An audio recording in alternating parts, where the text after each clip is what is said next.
നീതിനിധിയുടെ പ്രസിഡന്റായ ഇന്നത്തെ അധ്യക്ഷൻ പ്രിയപ്പെട്ട ശ്രീ ഗോപിനാഥ്, എത്രയും ബഹുമാനപ്പെട്ട ഡോക്ടർ ടെസി തോമസ്, പ്രിയപ്പെട്ട ശ്രീ അനിൽ പണ്ടാല, ഏറ്റവും പ്രിയപ്പെട്ട ബഹുമാന്യരായ സുഹൃത്തുക്കളെ,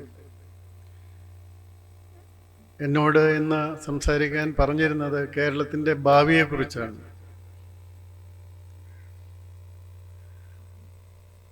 ഞാൻ കേരളത്തിൻ്റെ ഭാവിയെക്കുറിച്ച് പറയുമ്പോൾ അതിന് മുമ്പായിട്ടൊരു കാര്യം പറയുന്നത്, ഇപ്പം ഭൂമിയൊക്കെ ഉണ്ടായിട്ട് 4.5 ബില്യൺ ഇയേഴ്സ് ആയെന്നാണ് പറയുന്നത്. പ്രപഞ്ചം അല്ലെങ്കിൽ ബിഗ് ബാങ് ഉണ്ടായിട്ട് 13.7 ബില്യൺ ഇയേഴ്സ് ആയെന്ന് പറയുന്നു. ഇനി ശാസ്ത്രീയമായിട്ട് അനുമാനങ്ങളനുസരിച്ച് പോവുകയാണെങ്കിൽ ഭൂമിയും ഏകദേശം 4.5 ബില്യൺ ഇയേഴ്സ് ഉണ്ടാകും. പക്ഷേ ഭൂമിയിൽ ജീവൻ നിലനിൽക്കുന്ന സാഹചര്യം ഏകദേശം ഒരു 500 മില്യൺ ഇയേഴ്സ് വരെ ഉണ്ടാവുകയുള്ളൂ. അത് കഴിയുമ്പോഴേക്കും സൂര്യൻ്റെ ആ താപനിലയിലേക്ക് കൂടുതൽ ഭൂമി വരികയും ഭൂമിയിൽ ജീവൻ അസാധ്യമാവുകയും ചെയ്യും. അതിനിടയ്ക്ക് ശരിക്കും പറഞ്ഞാൽ ഏകദേശം ഒരു 300 മില്യൺ ഇയേഴ്സ് വരെയാണ് നമ്മൾക്ക് മനുഷ്യജീവൻ ഒരുപക്ഷെ ഭൂമിയിൽ സാധ്യമാകുക. അതിനു മുമ്പ് മറ്റേതെങ്കിലും ഗ്രഹങ്ങൾ കണ്ടെത്തി മനുഷ്യൻ അവിടേക്ക് താമസം മാറ്റുന്നില്ലെങ്കിൽ അതോടെ മനുഷ്യൻ ഇല്ലാതാകും, ഈ ജീവിവർഗവും ഇല്ലാതാകും എന്നുള്ള അവസ്ഥയാണ്. അത്രയും നാൾ തന്നെ നിലനിൽക്കുകയാണെങ്കിൽ ഒരു കണ്ടീഷനുള്ളത്, അതിനു മുമ്പ് മനുഷ്യൻ തന്നെ ന്യൂക്ലിയർ ആംസ് കൊണ്ടോ അതല്ലെങ്കിൽ കാലാവസ്ഥാ വ്യതിയാനം വരുത്തുന്ന നടപടികൾ കൊണ്ടോ അതിനു മുമ്പ് ഭൂമിയെ ഇല്ലാതാക്കാം, ഭൂമിയിൽ മനുഷ്യവാസം ഇല്ലാതാക്കാം എന്ന ഒരു നിലയുണ്ട്. അപ്പോൾ ഇതൊക്കെ നമ്മൾ ആലോചിക്കുന്ന സമയത്ത് ഈ 300 മില്യൺ ഇയേഴ്സൊക്കെ ആലോചിക്കുന്ന സമയത്ത് പോലും നമുക്കൊരു വ്യസനം തോന്നും, ഒരു വിഷമം തോന്നും. ഭൂമി നമ്മളേട് അല്ലാതായി പോകുന്നു, ഈ കാണുന്ന ഭൂമിയൊന്നും അല്ല, ഒന്നും ഇല്ലാതാകുന്നു എന്നൊരു വ്യസനം തോന്നും. പക്ഷെ ആ വ്യസനം അല്ലെങ്കിൽ അങ്ങനെ ഒരു കാര്യം കേരളത്തിന് 20 കൊല്ലം കഴിയുമ്പോൾ എന്ത് സംഭവിക്കുന്നു, കേരളത്തിന് 25 വർഷം 30 വർഷം കഴിയുമ്പോൾ എന്ത് സംഭവിക്കുന്നു എന്നൊരു വിഷമം നമുക്ക് തോന്നുന്നുണ്ടോ ഇല്ലയോ എന്നുള്ളതാണ് ഒരു ചോദ്യം പ്രധാനമായിട്ടുള്ളത്. അപ്പോൾ അത് കേരളത്തിൻ്റെ ഭാവിയെക്കുറിച്ച് പറയുമ്പോൾ 2 തരത്തിലുണ്ട്. ഒന്ന്, കേരളത്തിന് ഉണ്ടാകേണ്ട ഭാവി എന്ന് വെച്ചാൽ ഇന്ന രീതിയിലായിരിക്കണം ഭാവി പോകേണ്ടത്, ഇന്ന രീതിയിൽ കേരളം ഉണ്ടാകണം എന്ന് പറയുന്ന ഒന്ന്. രണ്ടാമതൊന്നുള്ളത് കേരളം വാസ്തവത്തിൽ എങ്ങനെയാകും. കാരണം ഇന്നത്തെ പ്രായോഗിക അന്തരീക്ഷം വെച്ച് നമ്മൾ എക്സ്ട്രാപ്പൊലേറ്റ് ചെയ്യുകയാണെങ്കിൽ കേരളം ഒരു 25-30 വർഷം കഴിയുമ്പോൾ എവിടെ ചെന്നെത്തും എന്ന് പറയാവുന്ന കാര്യം. അതുകൊണ്ട് ഞാൻ ഈ രണ്ടാമത്തെ കാര്യമാണ് എടുത്തിട്ടുള്ളത്. എന്താകണം എന്നുള്ളത് നമ്മുടെ ആഗ്രഹം മാത്രമാണ്. പക്ഷെ എന്താകും എന്ന് ഏകദേശം പറയാവുന്നത് നമുക്ക് ഇന്ന് കാണുന്ന വേരിയബിൾസ് വെച്ച് എക്സ്ട്രാപ്പൊലേറ്റ് ചെയ്താൽ അത് ഏകദേശം എവിടെ എത്തുമെന്ന് പറയാൻ പറ്റും. ഒന്ന്, പാരിസ്ഥിതിക പ്രശ്നങ്ങളാണ്. അടുത്തൊരു 15 വർഷത്തിനുള്ളിൽ സീ ലെവൽ ഏകദേശം കേരളത്തിൻ്റെ സീ ലെവൽ ഒരു 10 to 15% ഉയരുമെന്നാണ് കണക്കാക്കിയിട്ടുള്ളത്. അങ്ങനെ സീ ലെവൽ ഉയരുകയാണെങ്കിൽ കേരളത്തിൻ്റെ കൊച്ചി പോലുള്ള നഗരങ്ങൾ, ആലപ്പുഴ പോലുള്ള ജില്ലകൾ, ഇതുപോലുള്ള കുറേയധികം സ്ഥലങ്ങൾ, അത് കടലുമായിട്ട് ബന്ധപ്പെട്ടതും കടലുമായിട്ട് ബന്ധപ്പെട്ട് കിടക്കുന്ന ഉൾ ജലാശയങ്ങളുള്ളതും അഷ്ടമുടിക്കായൽ പോലെയുള്ള പ്രത്യേകിച്ചുള്ള സ്ഥലങ്ങളിലെല്ലാം ജനവാസമുള്ള മേഖലകളിലേക്ക് വെള്ളം കയറുന്നതിനും ഇന്നുള്ള തീരം വളരെയധികം പുറകോട്ട് വരുന്നതിനും വളരെയധികം സാധ്യതയുണ്ട്. ഇത് തടയുന്നതിന് സാമാന്യേന നമുക്ക് ഒന്നും ചെയ്യാൻ സാധ്യവുമല്ല. കേരള ഗവൺമെൻറ്റോ ഗവൺമെൻറ് ഓഫ് ഇന്ത്യയോ വിചാരിച്ചാൽ ആഗോള താപനത്തിൻ്റെ ഫലമായിട്ടുണ്ടാകുന്ന ഈ വെള്ളപ്പൊക്കം, വെള്ളത്തിൻ്റെ ഉയർച്ച തടയുന്നതിന് സാധ്യമാകുമെന്ന് തോന്നുന്നില്ല. അപ്പം അതുകൊണ്ട് ആരൊക്കെ നമുക്കറിയാം, കടലാക്രമണം എന്ന് പറഞ്ഞ് എന്തെല്ലാം ബഹളങ്ങളാണ് നടക്കുന്നത്. പക്ഷേ ഇത്രയും വെള്ളം ഉയർന്ന് കടൽ കയറുന്ന സമയത്ത് ആരെ കുറ്റം പറഞ്ഞാലും കാര്യമില്ല, കടലിനെ പുറകിലോട്ട് തള്ളി മാറ്റാൻ നമുക്കാകില്ല. നമ്മൾ പുറകോട്ട് പോകുകയേ നിവൃത്തിയുള്ളൂ. അങ്ങനെ ഒരു പാരിസ്ഥിതിക അവസ്ഥയാണ് നമ്മൾ കുറേയധികം സ്ഥലങ്ങളിൽ പ്രതീക്ഷിക്കേണ്ടത്. അപ്പം അതനുസരിച്ച് മാറുവാനുള്ള ഒരു തയ്യാറെടുപ്പ്, ഇതെങ്ങനെ ഉണ്ടാകും, ഇതെങ്ങനെ ഉണ്ടാകുകയാണെങ്കിൽ എന്ത് ചെയ്യണമെന്നതിനുള്ള ഒരു തയ്യാറെടുപ്പ് നമ്മൾ നേരത്തെ നടത്തിയാൽ മാത്രമേ നമ്മൾക്ക് അതനുസരിച്ച് മാറുവാനായിട്ട്, തയ്യാറെടുപ്പ് നടത്തി അതനുസരിച്ച് പിന്മാറുവാനായിട്ട്, അങ്ങനെയാണെങ്കിലേ ജനസംഖ്യയെ സേഫായിട്ട് വയ്ക്കാനായിട്ട് നമുക്ക് സാധിക്കുള്ളൂ. ഇതോടൊപ്പം തന്നെയാണ് വനമേഖലയിൽ നടക്കുന്ന പാരിസ്ഥിതിക വിരുദ്ധമായ കാര്യങ്ങൾ. അത് മൂലമുണ്ടാകുന്നപ്പോൾ നമ്മൾ ചൂരൽമല മുണ്ടക്കൈ പ്രദേശത്ത് കണ്ട പോലെയുള്ള ഭീകരമായ ഉരുൾപൊട്ടലുകൾ ഇനിയും ധാരാളം ഉണ്ടാകാനായിട്ട് ചാൻസ് ഉണ്ട്. കാരണം അവിടങ്ങളിലെല്ലാം കോറിയിങ്ങും മറ്റും വളരെ ഭീകരമായ രീതിയിൽ തന്നെ നടക്കുകയാണ്. അപ്പോൾ അങ്ങനെ നടക്കുന്ന സമയം എന്ത് സംഭവിക്കുന്നു എന്ന് വെച്ചാൽ ഇതെല്ലാം കൂടി ഇടിഞ്ഞു വീണ് വീണ്ടും ആ മേഖലയിൽ, അപ്പോൾ ഒരു ഭാഗത്തു നിന്ന് കടല് പുഷ് ചെയ്യും, മറുഭാഗത്ത് മലയോര മേഖലകൾ പുഷ് ചെയ്യും. മനുഷ്യനെ കേരളത്തിൻ്റെ 3863 സ്ക്വയർ കിലോമീറ്ററുള്ള കേരളം ജീവിക്കാനായിട്ട് വളരെ കുറഞ്ഞ സ്ക്വയർ കിലോമീറ്റർ മാത്രമുള്ള ഒരു സ്ഥലമായിട്ട് മാറുകയാണ് ചെയ്യുക. അതുപോലെ തന്നെ വന്യമൃഗങ്ങളുമായിട്ടുണ്ടാകുന്ന സംഘർഷം. ഇപ്പം നമുക്കറിയാം, എല്ലാ ദിവസവും നോക്കിയാലും കാണാം വന്യമൃഗങ്ങൾ മനുഷ്യരെ ആക്രമിച്ചു. പുലി, ആന, അതുപോലെ കരടി, ഇതെല്ലാം വന്നു. ഒരു സ്ഥിരമായിട്ട് എനിക്ക് തോന്നുന്നു ഫോറസ്റ്റ് ഡിപ്പാർട്ട്മെന്റിൽ ഇപ്പോൾ നേരെ ഇരിക്കാൻ പറ്റുന്ന ഒരാളുണ്ടാവില്ല. എല്ലാ ദിവസവും ഏതെങ്കിലും ജില്ലയിൽ, മിക്കവാറും എല്ലാ ജില്ലകളിലും വനമേഖലയിൽ ഏതെങ്കിലും പുലി ഇറങ്ങി, ആന ഇറങ്ങി, എന്തെങ്കിലും പ്രശ്നമുണ്ടായി എന്ന് പറഞ്ഞുള്ള അതിൻ്റെതാണ്. അതുകൊണ്ട് തന്നെ പോലീസിനും ഇരിക്കാൻ പറ്റില്ല. കാരണം ഇതിൻ്റെ എല്ലാം കൂടെ പോകേണ്ട ഒരു വിഭാഗമാണ് പോലീസ്. അപ്പോൾ ആ ഭാഗങ്ങളിലുള്ളവർക്ക് പോലീസ് ജോലിയെല്ലാം മാറ്റിവെച്ച് ഇപ്പോൾ ആന വന്നാൽ ആനയുടെ പുറകെയും, കടുവ വന്നാൽ കടുവയുടെ പുറകെയും ഒക്കെ ആയിട്ട് നടക്കുകയാണ്. അപ്പം അതിനൊരു പ്രധാന കാരണമുള്ളതെന്ന് വെച്ചാൽ ഉൾവനങ്ങളിൽ ഫോറസ്റ്റ് ഡിപ്പാർട്ട്മെന്റ്, എനിക്ക് അറിയാവുന്ന ചില വിജിലൻസ് കേസ് അന്വേഷിച്ചപ്പോഴാണ് കേട്ടോ അത് എനിക്ക് എൻ്റെ ശ്രദ്ധപ്പെട്ടത്. യൂക്കാലിപ്പിറ്റ്സും അതുപോലെയുള്ള തേക്കും ഇതൊക്കെ വെച്ച് സ്വാഭാവികമായിട്ടുണ്ടായ വനങ്ങളെല്ലാം ഇല്ലാതാക്കി. അങ്ങനെ സ്വാഭാവിക വനങ്ങൾ ഇല്ലാതായ സമയത്ത് അവർക്ക് ഉൾവനങ്ങളിൽ ഭക്ഷണത്തിന് ആവശ്യമായിട്ടുള്ള പുല്ലും മരങ്ങളും ഒന്നും ഇല്ലാതായി, കുടിക്കാൻ വെള്ളമില്ലാതായി. അതുകൊണ്ട് ഉണ്ടാകുന്ന മൃഗങ്ങൾക്ക് പുറത്തേക്ക് വന്നേ പറ്റുള്ളൂ. കാരണം അവയ്ക്ക് വെള്ളം കുടിക്കാനും ഭക്ഷണം കഴിക്കാനും കിട്ടുന്നത് മനുഷ്യൻ നട്ടു വളർത്തുന്ന സ്ഥലത്തും അങ്ങനെയുള്ള സ്ഥലങ്ങളിലുമാണ്.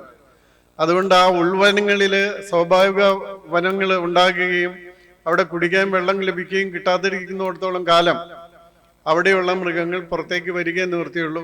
അതോടൊപ്പം പറയുന്നത് മൃഗങ്ങളുടെ സംഖ്യ വളരെ വർദ്ധിച്ചു എന്നും കൂടിയാണ്. അത് സംഖ്യ എങ്ങനെ എടുക്കുന്നു എന്ന് വെച്ചാൽ, ഏതായാലും ഓരോ മൃഗത്തിനെയും അടയാളപ്പെടുത്തിയൊന്നും എടുക്കുന്നില്ല. പക്ഷെ കേരളത്തിലൊക്കെ ആനയുടെ സംഖ്യയൊക്കെ വളരെ കൂടി എന്നാണ് പറയുന്നത്. പക്ഷെ എന്തു പറഞ്ഞാലും ഉൾവനങ്ങളിൽ അതിന് ഭക്ഷണവും വെള്ളവും ലഭിക്കുന്നില്ലെങ്കിൽ പുറത്തേക്ക് വന്നേ പറ്റുള്ളൂ. അപ്പോൾ ആ രീതിയിലുള്ള വനവൽക്കരണത്തിലേക്ക് പോകാതെ കൊമേഴ്സ്യലായിട്ട് എക്സ്പ്ലോയിറ്റ് ചെയ്യാൻ നോക്കിയാൽ മൃഗങ്ങൾക്ക് ജീവിക്കാൻ കൂടുതൽ ബുദ്ധിമുട്ടാകും. അതുകൊണ്ട് തന്നെ മനുഷ്യർക്ക് ജീവിക്കാനും കൂടുതൽ ബുദ്ധിമുട്ടാകും. അത് അടുത്തത് നോക്കുകയാണെങ്കിൽ വ്യാവസായിക മേഖല. ഇപ്പം നമ്മുടെ ഒരു വലിയ മീറ്റിംഗ് നടന്നുകൊണ്ടിരിക്കുകയാണ്. അതിൽ 1,52,000 കോടി രൂപയുടെ ഇൻവെസ്റ്റ്മെന്റ് പ്രോമിസ് ചെയ്തിട്ടുണ്ട് എന്നാണ് പറയുന്നത്. അത് EMCC ഒക്കെ ചെയ്തതുപോലെ 10,000 രൂപ മാത്രം കയ്യിലുള്ള ഒരാൾ 5,000 കോടി രൂപയുടെ ഇൻവെസ്റ്റ്മെന്റ് ഓഫർ ചെയ്ത പോലെയുള്ള ഓഫറുകളൊക്കെ ഉണ്ടോ എന്ന് നമുക്ക് കൃത്യമായിട്ട് അറിയില്ല. ഏതായാലും ഇതുവരെ നടന്ന ഓഫറുകളിൽ, ഇതുവരെ ജിം 2004 മറ്റോ നടന്ന ഗ്ലോബൽ ഇൻവെസ്റ്റേഴ്സ് മീറ്റ് മുതൽ നടന്ന കാര്യങ്ങൾ എടുത്തു വെച്ച് നോക്കുകയാണെങ്കിൽ കാര്യമായിട്ട് ഒരു ഇൻവെസ്റ്റ്മെന്റും കേരളത്തിലേക്ക് ആരും കൊണ്ടുവന്നിട്ടില്ല. വന്നിരിക്കുന്നത് കുറേ മേഖലകളിൽ, എനിക്ക് തോന്നുന്നു ഹോട്ടല്, ടൂറിസത്തിനോടനുബന്ധിച്ചുള്ള മേഖലകളിലാണ്. അല്ലാതെ വ്യവസായ മേഖലകളിൽ കാര്യമായിട്ട് ആരും കൊണ്ടുവരാൻ സാധ്യതയില്ല എന്ന് മാത്രമല്ല, ഉണ്ടായിരുന്ന വളരെയധികം വ്യവസായങ്ങൾ പുറത്തേക്ക് മാറ്റപ്പെട്ടിട്ടുമുണ്ട്. അപ്പോൾ ഇതിനൊരു പ്രധാന കാരണങ്ങളൊക്കെ ആയിട്ട് പറയുന്നത്, ഇപ്പം മാൻ പവർ കിട്ടുന്നതിൻ്റെ കാര്യങ്ങൾ പറഞ്ഞു. പ്രോപ്പറായിട്ടുള്ള മാൻ പവർ കിട്ടാനായിട്ട്, ജോലി കൊടുക്കാനായിട്ട് കിട്ടുന്നില്ല എന്ന് ശ്രീ അനിൽ പണ്ടാല എന്നെ എന്നോട് പറയുമായിരുന്നു. കുറച്ചു നേരത്ത് ഞങ്ങൾ 2005 അദ്ദേഹം റോഡ് ഉണ്ടാക്കുന്ന സമയത്ത് ഞാൻ IG ആയിരുന്ന സമയമായതുകൊണ്ട് എനിക്ക് ഇവർ റോഡൊക്കെ ഉണ്ടാക്കുന്ന സമയത്ത് ഞങ്ങൾക്ക് കംപ്ലീറ്റ് ട്രാഫിക് ബ്ലോക്ക് ആയിരിക്കും. അപ്പം അങ്ങനെ ആദ്യം കുറച്ച് സംഘർഷത്തിലാണ് ഞങ്ങൾ തുടങ്ങിയത്. കാരണം ഞങ്ങൾക്ക് ഡെയിലി വരുന്ന പ്രശ്നങ്ങൾ തീർക്കണം. പക്ഷെ ഇതൊരു ലോങ് ടൈം പ്രോസസ്സാണ്. ഏതായാലും അതിനുശേഷം ഞങ്ങൾ വളരെ കോപ്പറേറ്റീവ് ആയിരുന്നു. അങ്ങനെ റോഡുകളെല്ലാം വളരെ നന്നായിട്ട് ഉണ്ടായി തുടങ്ങി. അപ്പോൾ ഈ കേരളത്തിലുള്ള പ്രത്യേകത എന്താണെന്ന് വെച്ചാൽ ചുമട്ട് തൊഴിലാളികൾ, ഇപ്പം നമ്മൾ വാസ്തവത്തിൽ ഒരു പച്ചക്കറി ഒരു കൃഷിക്കാരൻ അല്ലെങ്കിൽ നമ്മൾ ആരെങ്കിലും ഒരാൾ വീട്ടിൽ കൃഷി ചെയ്ത് ആവശ്യത്തിലധികം പച്ചക്കറി ഉണ്ടായി അതൊന്ന് മാർക്കറ്റിൽ കൊണ്ടുപോയി മാർക്കറ്റിലോ റോഡ് സൈഡിലോ എവിടെയോ കൊണ്ടുപോയി കൊടുക്കാൻ നോക്കുക. അതിലേക്ക് ചുമട്ടുതൊഴിലാളികൾ കയറി വരും. നമ്മൾ 100 രൂപയുടെ പച്ചക്കറി കൊണ്ടുപോയാൽ 500 രൂപയെങ്കിലും അതിന് ചുമട്ടുകൂലി വാങ്ങിക്കുന്ന അവസ്ഥയിലേക്ക് ഇപ്പോഴും ചുമട്ടുതൊഴിലാളി സിസ്റ്റം നിൽക്കുന്നു. ഈ ചുമട്ടുതൊഴിലാളികളെ നിയന്ത്രിക്കാനായിട്ട് 2002 ഒരു ആക്ട് കൊണ്ടുവന്നു. അപ്പോൾ ആ ആക്ട് ഞാൻ KSBC MD ആയിരുന്നുകൊണ്ട് അതെനിക്ക് അന്നത്തെ ലേബർ സെക്രട്ടറി എനിക്കാണ് ഏൽപ്പിച്ചത് ആ ആക്ട് ഉണ്ടാക്കാനായിട്ട്, ഡ്രാഫ്റ്റ് ആക്ട് ഉണ്ടാക്കാനായിട്ട്. അത് പക്ഷേ എന്ത് ചെയ്തു, ഗവൺമെൻറ് നടപ്പാക്കിയില്ല. മാത്രമല്ല അടുത്ത ഗവൺമെൻറ് LDF ഗവൺമെൻറ് അത് വിഡ്രോ ചെയ്തു. ആ നിയമം വിഡ്രോ ചെയ്യുകയാണ് ചെയ്തത്. അപ്പോൾ നോക്കുകൂലിയും മറ്റുള്ള കാര്യങ്ങളും ഉള്ളതുകൊണ്ട് എന്തിനാണ് നമ്മുടെ എക്സാമ്പിൾ എടുത്തു നോക്കിയാൽ, ഒരു എക്സാമ്പിൾ എടുത്തു നോക്കിയാൽ ഡോക്ടർ ടെസി തോമസിന് കേരളത്തിലെ ഏതെങ്കിലും സർവകലാശാലയിലേക്ക് ക്ഷണിച്ചിരുന്നതെന്ന് എനിക്കറിയില്ല. പക്ഷേ അതെ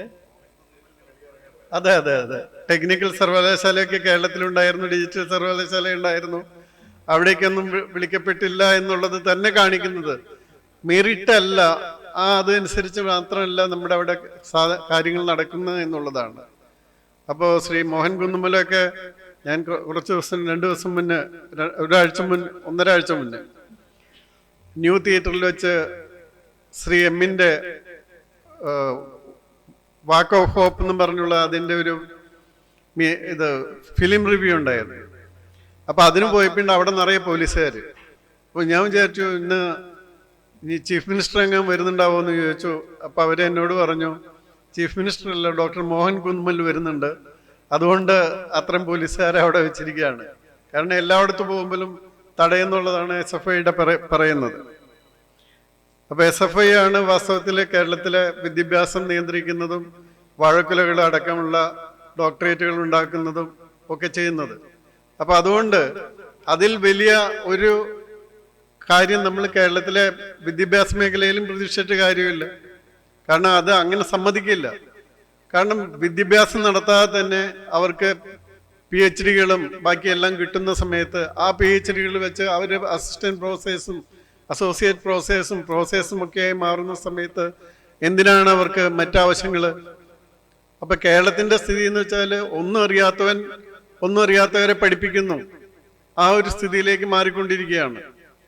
അപ്പം അത് കോമ്പിറ്റൻസി ഉള്ള ഏറ്റവും നന്നായിട്ട് പെർഫോം ചെയ്തിരിക്കുന്ന ആ കോമ്പിറ്റൻസി തെളിയിച്ചിരിക്കുന്നവരെ മെറിറ്റ് അനുസരിച്ച് വിളിച്ച് വൈസ് ചാൻസലർമാരാക്കുകയാണെങ്കിൽ അവർക്ക് ഫ്രീഡം കൊടുത്ത് ആ യൂണിവേഴ്സിറ്റികൾ നന്നാക്കാനായിട്ടുള്ള സ്വാതന്ത്ര്യം കൊടുക്കുകയാണെങ്കിൽ യൂണിവേഴ്സിറ്റികൾ നന്നായി വരും. ഏതായാലും വ്യവസായ മേഖലകളിൽ ഉണ്ടാകാനായിട്ട് സാധ്യത വളരെ കുറവാണ്. ഉള്ള വ്യവസായ മേഖല തന്നെ പുറത്തേക്ക് ഓടി രക്ഷപ്പെടാനായിട്ടുള്ള ശ്രമങ്ങളാണ്. കഴിഞ്ഞ കുറച്ച് വർഷങ്ങൾക്കുള്ളിൽ തന്നെ എത്ര വ്യവസായ മേഖലകൾ പോയി എന്ന് നമുക്കറിയാം. അപ്പോഴാണ് നമ്മൾ ഈ തവണ ഡോക്ടർ ശശി തരൂരൊക്കെ എഴുതിയതുപോലെ 3 ലക്ഷം പുതിയ സ്റ്റാർട്ടപ്പുകളൊക്കെ ഉണ്ടാക്കി.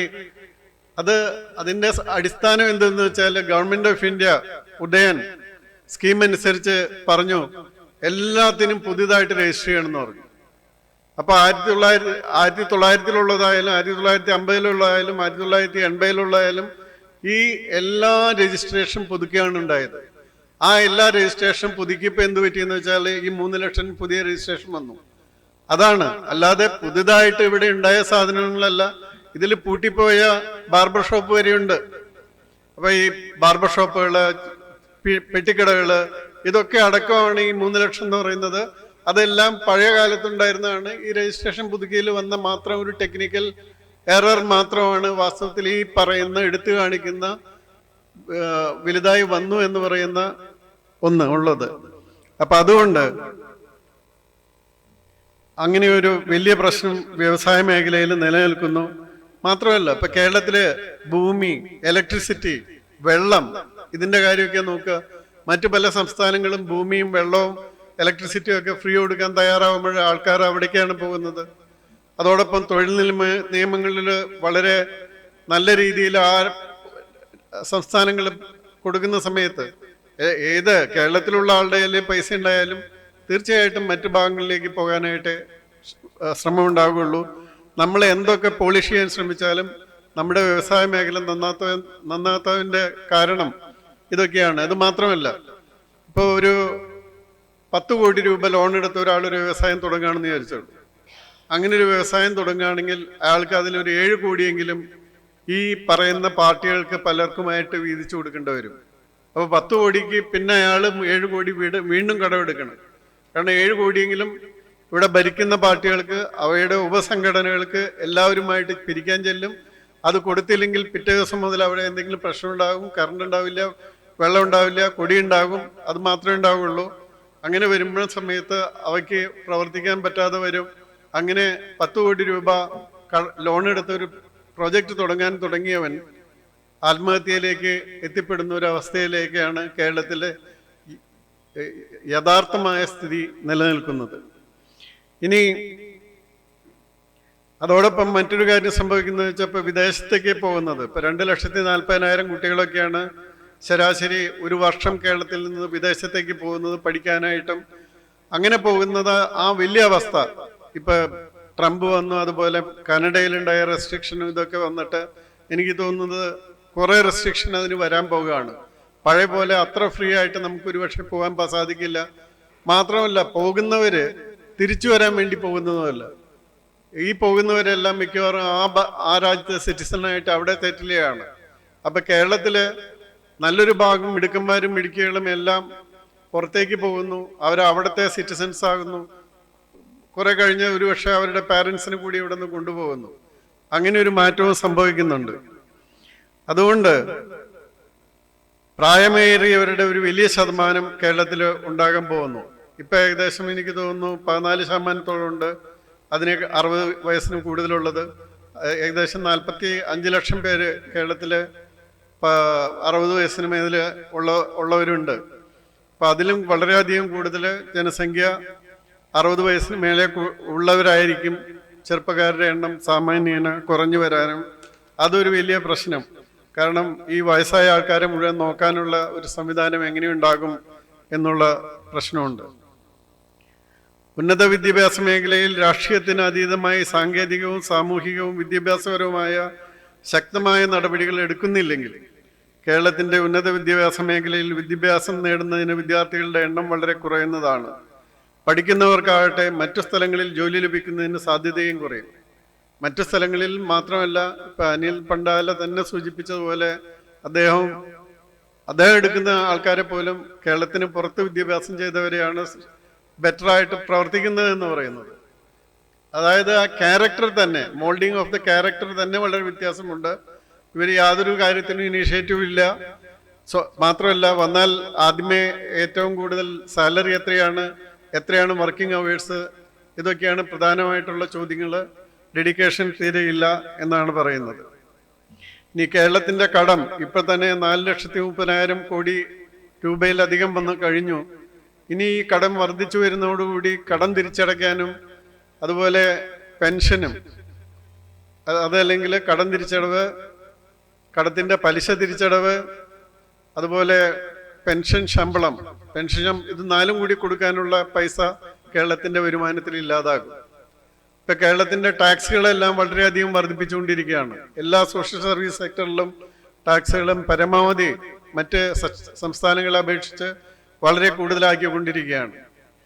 പക്ഷെ അങ്ങനെയല്ല. വാസ്തവത്തിൽ ഒരു ധനകാര്യമന്ത്രി കേരളത്തിലുണ്ടെങ്കിൽ, ആ ബോധമുള്ള ധനകാര്യമന്ത്രിയാണെങ്കിൽ ചെയ്യേണ്ടത് GST പിരിക്കുന്നതിലുള്ള GST ഉള്ള ലൂപ്പ് ഹോൾസ് ഇല്ലാതാക്കിയാൽ തന്നെ കേരളത്തിലേക്ക് ആവശ്യമായ പണം കിട്ടുന്ന വിധത്തിലേക്ക് ഏകദേശം ഗ്യാപ്പ് ഫില്ല് ചെയ്യാൻ പറ്റുന്ന വിധത്തിലേക്ക് ചെയ്യാൻ പറ്റും.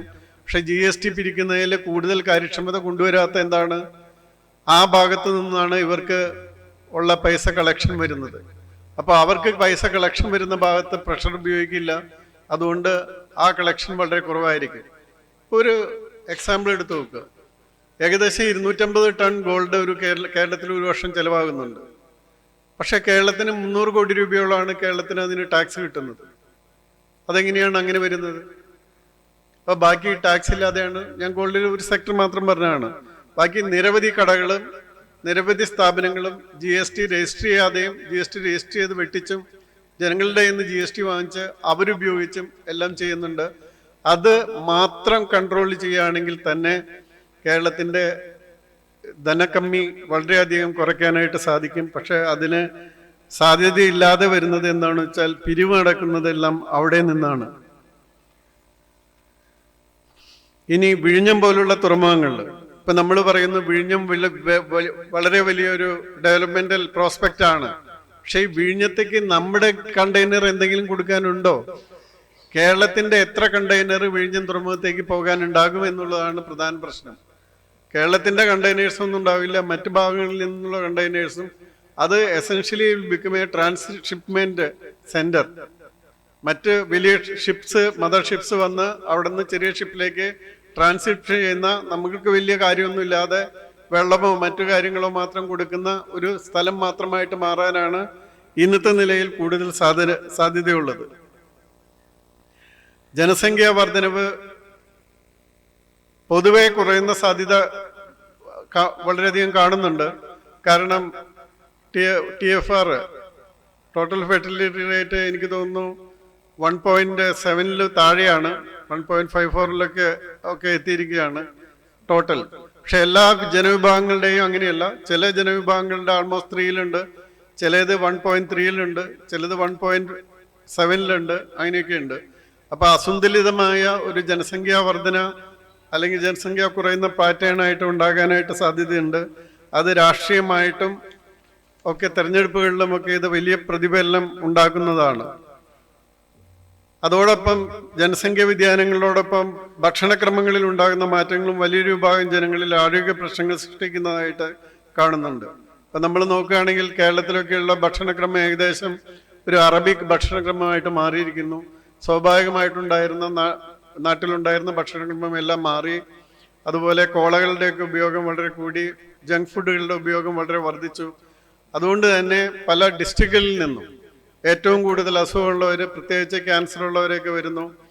അപ്പോൾ അതുകൊണ്ട് അത്തരം കാര്യങ്ങൾ വളരെയധികം കൂടി തന്നെ വരാനായിട്ടാണ് സാധ്യത ഉള്ളത്. അപ്പം കൃഷിയുടെ കാര്യം എടുത്തു നോക്കിയാൽ ഇപ്പം കർഷകർക്ക്, നെല്ലുണ്ടാക്കുന്ന കർഷകർക്ക് അവർക്ക് കൊടുക്കാനായിട്ട് ഇതുവരെ പൈസ കണ്ടെത്താൻ പറ്റിയിട്ടില്ല. 6 മാസം 8 മാസം 1 വർഷം കഴിഞ്ഞാലും അവരുണ്ടാക്കുന്ന നെല്ലിന് പൈസ കിട്ടുന്നില്ലെങ്കിൽ ആ നെല്ല് എന്ത് ചെയ്യും? ആ കർഷകർ എന്ത് ചെയ്യും? അപ്പോൾ തീർച്ചയായിട്ടും പിന്നീട് അവർക്ക് കൃഷി ചെയ്യാനുള്ള ആഗ്രഹം ഇല്ലാതെയായിട്ട് വരും. കാരണം വളരെയധികം വെല്ലുവിളികളെ നേരിട്ടുകൊണ്ടാണ് കൃഷി നടത്തുന്നത്. ആ കൃഷി ചെയ്തെടുത്ത നെല്ല് ഗവൺമെന്റ് എടുത്തതിന് ശേഷം അവരെ കടക്കാരാക്കി ബാങ്കിൽ അവരുടെ അക്കൗണ്ടിലെ കടത്തിന്റെ പൈസ മാത്രം കുറച്ച് കൊടുക്കുന്ന ഒരു നടപടിയാണ് ഇപ്പോൾ ഉള്ളത്. അപ്പൊ ഇതിനൊന്നും പ്രയോറിറ്റി കൊടുക്കുന്നതിന് ഗവൺമെന്റിന് സാധിക്കാത്തതുകൊണ്ട് ഇപ്പോൾ തന്നെ വളരെ കുറവ് ശതമാനം മാത്രം ഭക്ഷ്യവസ്തുക്കൾ ഉത്പാദിപ്പിക്കുന്ന കേരളത്തിന് കൂടുതൽ ബുദ്ധിമുട്ടിലേക്ക് നയിക്കുന്ന ഒരു സ്ഥിതിയിലേക്ക് എത്താനായിട്ടാണ് സാധ്യത. അതുപോലെ ലോകത്തിന്റെ സാങ്കേതിക മാറ്റങ്ങൾ അറിയുകയും ഉപയോഗിക്കുകയും ചെയ്യുന്നത് കൂടാതെ മാധവാചാര്യരെ പോലെ ഈ മേഖലയിൽ സ്വന്തം വ്യക്തിമുദ്ര പതിപ്പിക്കുവാൻ കഴിയുന്ന കഴിവിറ്റ ഒരു നിരയെ വാർത്തെടുക്കേണ്ടത് കണ്ടുപിടുത്തങ്ങൾക്കും സാങ്കേതിക വിദ്യാ വികസനത്തിനും അത്യാവശ്യമാണ്. ഇപ്പൊ AI എല്ലാം കഴിഞ്ഞ് AI നടന്നുകൊണ്ടിരിക്കുകയാണ്. അതിനോടൊപ്പം എന്താണ് പറയുന്നത്, നമ്മൾക്ക് ക്വാണ്ടം കമ്പ്യൂട്ടിംഗ് ആണ് ഇപ്പൊ ലേറ്റസ്റ്റ് ആയിട്ടുള്ള ഏറ്റവും കൂടുതലായിട്ട് പറയുന്നത്. അപ്പൊ വില്ലോ എന്ന് പറയുന്ന ചിപ്പില് ഗൂഗിൾ ഉണ്ടാക്കിയതിൽ അവർ പറയുന്നത് ഒരു സ്റ്റാൻഡേർഡ് സൂപ്പർ കമ്പ്യൂട്ടർ 10%, അതായത് 10ന് ഒന്നിന് ശേഷം 25-0 അത്ര ഇട്ട വർഷങ്ങൾ. ഒരു സാധാരണ സ്റ്റാൻഡേർഡ് സൂപ്പർ കമ്പ്യൂട്ടർ ചെയ്യുന്ന ജോലി 5 മിനിറ്റ് കൊണ്ട് ഈ അവരുടെ വില്ലോ എന്ന് പറയുന്ന ചിപ്പ് ഉപയോഗിച്ച് ചെയ്തു തീർത്തു എന്നാണ് പറയുന്നത്. അപ്പൊ എത്ര മാറ്റങ്ങളാണ് അതിൽ വരുന്നത്. അത് ഇപ്പൊ അതിന്റെ മേഖലയിലൊക്കെ ഇന്ത്യ 4ാം സ്ഥാനത്താണ് എന്ന് പറയുന്നുണ്ടെങ്കിലും കേരളം ഏത് സ്ഥാനത്താണെന്നുള്ളത് നമ്മൾ പ്രത്യേകം ശ്രദ്ധിക്കേണ്ട ഒരു കാര്യമാണ്. അപ്പൊ ഇങ്ങനെയുള്ള കണ്ടുപിടുത്തങ്ങളിലേക്ക് കുട്ടികളെ പ്രോത്സാഹിപ്പിക്കുന്നതിന് പ്രത്യേകിച്ചൊന്നും നടക്കുന്നില്ല. ആർട്ടിഫിഷ്യൽ ഇന്റലിജൻസിന്റെ മേഖലയിലും കാര്യമായിട്ടുള്ള കാര്യങ്ങൾ കേരളത്തിന്റെ ഉള്ളിൽ നടക്കുന്നില്ല. കേരളത്തിന് പുറത്താണ് നമ്മുടെ വിദ്യാർത്ഥികൾ പോകേണ്ടി വരുന്നത്. ഈ ഭക്ഷണക്രമത്തിൽ ഞാൻ വീണ്ടും ഒരിക്കൽ കൂടി പറയാണ്, ഉണ്ടായിരിക്കുന്ന മാറ്റം അത് ഇനി മാറ്റി വരുന്നില്ലെങ്കിൽ, വീണ്ടും അതൊരു ക്രമപ്പെടുത്തി വരുന്നില്ലെങ്കിൽ നമ്മുടെ അസുഖങ്ങളൊക്കെ വളരെയധികം കൂടുന്നതിനും മാത്രമല്ല ഈ എന്താ പറയുന്നത് ഒരു ടോട്ടലി ഔട്ട്സൈഡ് ടു അവർ നാച്ചുറൽ ട്രഡീഷണൽ ഫുഡ് ആയിട്ട് മാറുന്നതിനും ഉള്ള അവസ്ഥയിലാണ് ഇരിക്കുന്നത്. അതുപോലെ സാമൂഹിക മാധ്യമങ്ങളുടെ പ്രാധാന്യം. ഇന്നിപ്പോൾ നമുക്ക് ഇലക്ട്രോണിക് മാധ്യമങ്ങളുണ്ട്, പത്രങ്ങളുണ്ട്, അതൊക്കെയുണ്ട്. പത്രങ്ങൾ സ്വാഭാവികമായിട്ടും നിന്ന് വരികയാണ്. മിക്കവാറും എല്ലാ പത്രങ്ങളുടെയും സർക്കുലേഷൻ വളരെയധികം കുറഞ്ഞിട്ടുണ്ട്. ഇനി അവർ ഓൺലൈനിൽ മാത്രമാണ് സർവൈവ് ചെയ്യുന്നത്. ഇത് ഈവൻ ഇലക്ട്രോണിക് മാധ്യമങ്ങളിൽ കുറേയധികം ബാധിച്ച സോഷ്യൽ മീഡിയ വളരെയധികം മുന്നോട്ട് വരാനായിട്ട് സാധ്യതയുണ്ട്. അതിലുണ്ടാകുന്ന മാറ്റങ്ങൾ നമ്മുടെ സമൂഹത്തെ എങ്ങനെ ബാധിക്കുന്നു, അതിനെ എങ്ങനെയാണ് കൺട്രോൾ ചെയ്യാൻ പോകേണ്ടത്, ആ കാര്യങ്ങൾ വളരെയധികം ശ്രദ്ധിക്കേണ്ട കാര്യമാണ്.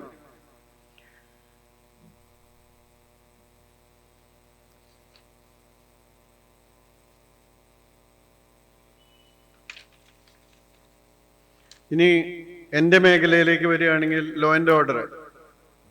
ഇപ്പൊ ഞാൻ കോഴിക്കോട് പോയിട്ട് തിരിച്ചു വരുന്ന വഴിക്ക് കോഴിക്കോട് IG മീണ അയാള് ട്രെയിനിൽ എൻ്റെ അടുത്ത് വന്നു. അപ്പൊ ഞാൻ ചോദിച്ചു, അപ്പൊ ഞാൻ വായിച്ചുകൊണ്ടിരുന്നത് തലശ്ശേരിയിലെ ഒരു അമ്പലത്തിലെ ഒരു കാര്യം നടക്കുന്ന സമയത്ത് അവിടെ ഇൻക്ലാബ് സിന്ദാബാദ് വിളിച്ചുകൊണ്ടിരുന്ന DYFI SFIക്കാരുടെ അവരും അവിടെയുള്ളവരുമായിട്ട് ബഹളമുണ്ടായി. അതിനെ സംബന്ധിച്ച് അവിടെ പോലീസ് വന്നു.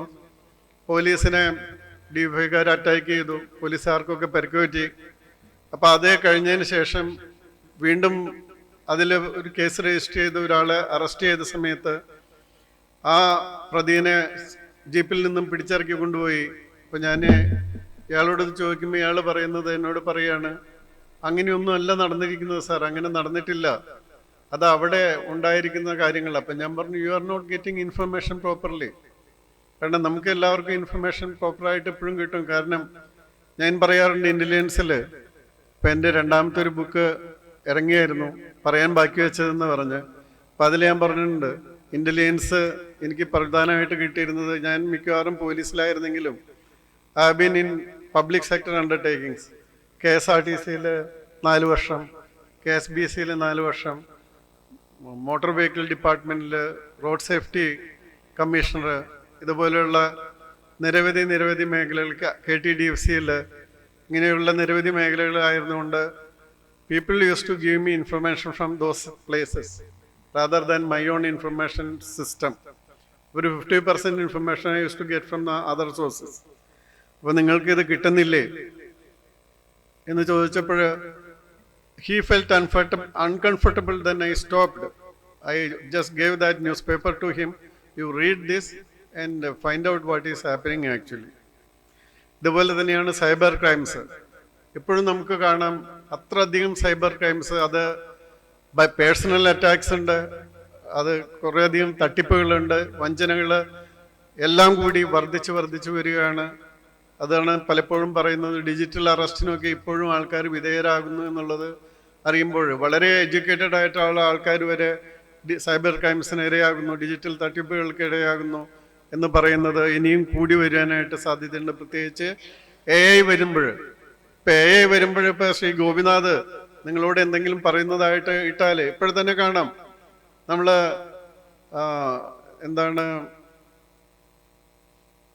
അംബാനി മുകേഷ് അംബാനി പറയുന്നത്, അതുപോലെ